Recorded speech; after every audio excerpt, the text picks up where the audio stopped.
in relation to your discussion with Ray Comfort, in a way that however much you put forward a positive argument, an argument that cannot be defeated, their end position is God done it.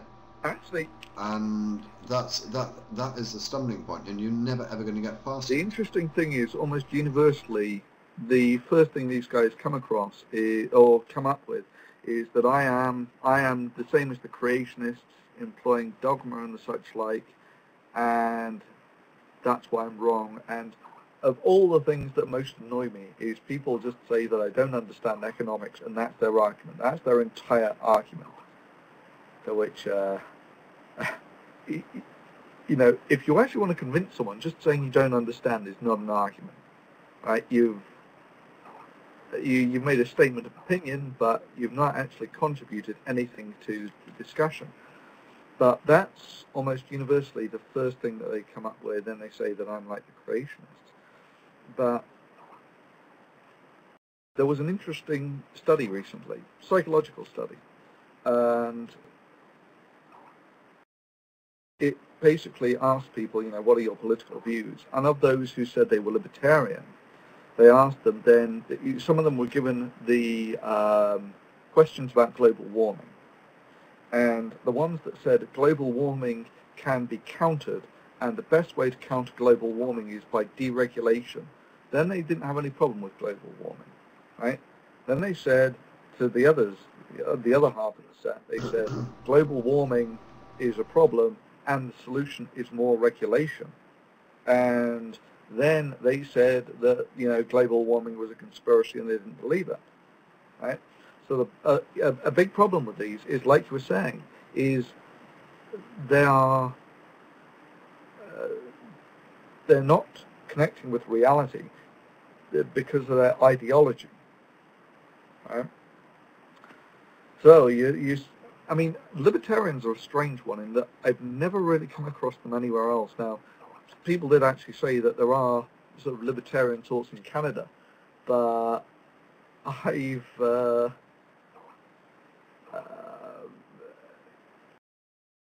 yeah, I mean, Shane DK, he was actually arguing. I actually read through some of the comments on that video, and he was actually coming up with this sort of thing that, you know, no, deregulation will make the roads run better. And it's like, you're fucking crazy, right?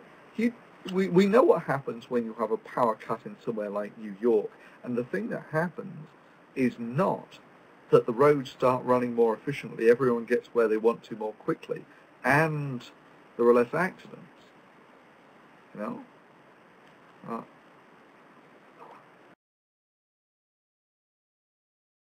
Incidentally, yeah, good chocolate, good coffee, winning combination. This was my one treat on the road was, or the one thing that I wasn't willing to give up was good chocolate and good coffee. You scoffed a load of good chocolate when you were with Fact, if I remember rightly, and Actually, although I have to say that it was rather rude of her to make you do it. You had to make your own coffee, but at least you got coffee there as well. Much though I have glowing things to say about Fact, my two gripes would have been instant coffee. Instant coffee just doesn't make up for a good latte, and you rude fucker. Yeah, you want to You were fight given about hospitality and somewhere that you didn't actually have to. I mean, a lot of people don't appreciate this. put them up. The case was that you were sleeping most nights on your journey. You were sleeping in the front seat of your car with your legs stretched over your blooming cam and computer and all this. No wonder it broke.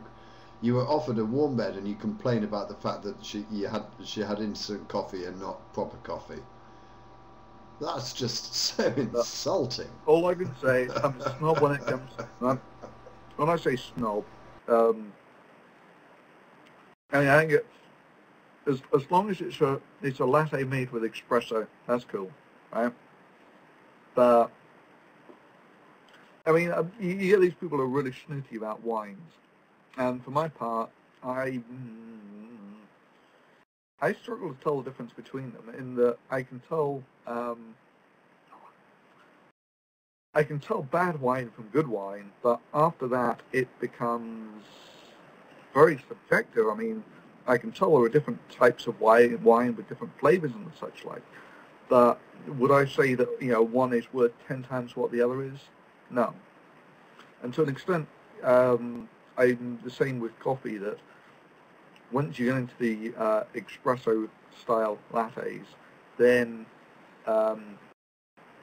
you've hit the point of diminishing returns. I mean, after that, you get all these sort of snooty Italians who, and the Italians here, by the way.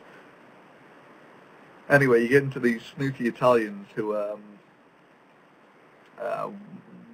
worry about all sorts of minor things about the grind on the beans and the pressure and whether everything's warmed up beforehand or not. So, yeah, I'm getting onto the wine shortly.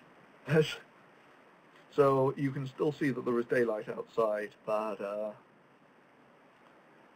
I've been on the road for almost 2 months. And just so you know, I kind of like the adventure, if you like. I think it does you good to unplug from civilization every now and again, and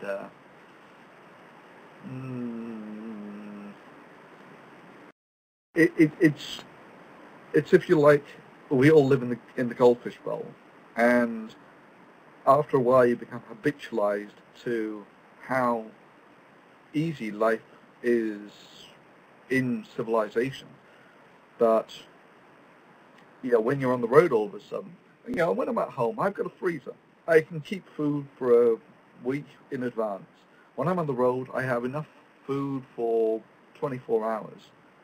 And if my coffee goes cold, I can put it in the microwave. All these things you lose. All of a sudden, when you lose electricity, I mean, you're almost crippled. I mean, if we were to lose electricity now, this thing would be a very short shot. Oh, thunder, thunder, thunder, come on. If you lose electricity, you just use a plain battery. Come on, we've all seen it. We all know the trick. Maybe, but actually, it's an interesting thing. I actually locked myself out of my room today, right? Because I've not been back that long. I've got the keys that I usually use for travelling around the hometown. And then when I'm on the road, I wear one key around the neck. That's to ensure that you're never locked out of the car, right? And the other key I always carry on my waist. Anyway, there was a mix-up with the keys, and I found myself locked out of the room. And all of a sudden, right, when I was on the road, I had all the resources that were in the car. You were right. I had things like model plain batteries and the such like, which they give you versatility. I've got tools in the car with which I could do stuff. But all of a sudden, I was locked out of my room, and there were none of the tools in the room, none of the tools in the car. And, yeah, all of a sudden, you're sort of naked, as it were, technologically naked. In the end, I managed to borrow a ladder. It turns out the ground staff don't understand their topology terribly well, and while they chained up all their ladders, they'd only actually put,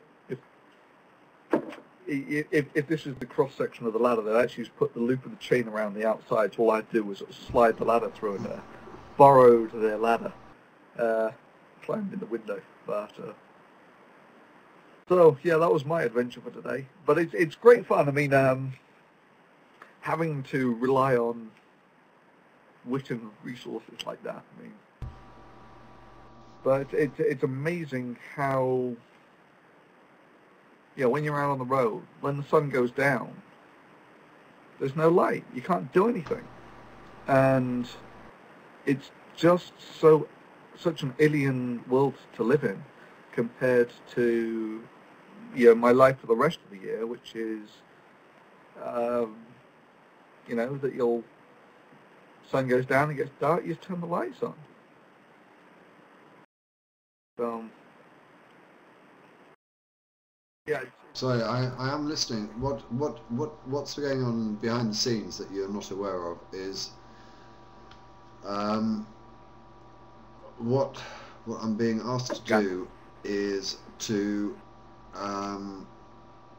introduce Don, who wants to speak directly to you, which I can do by adding him to a Skype call, but I know that that's going to fuck up the audio, and I'm being told that I need to turn this off and that on and whatever, and I haven't fully understood what I'm supposed to be doing. But if you wait a minute, I think we're going to get Don and Thunderfoot on at the same time. Right. It's being spelt out for me because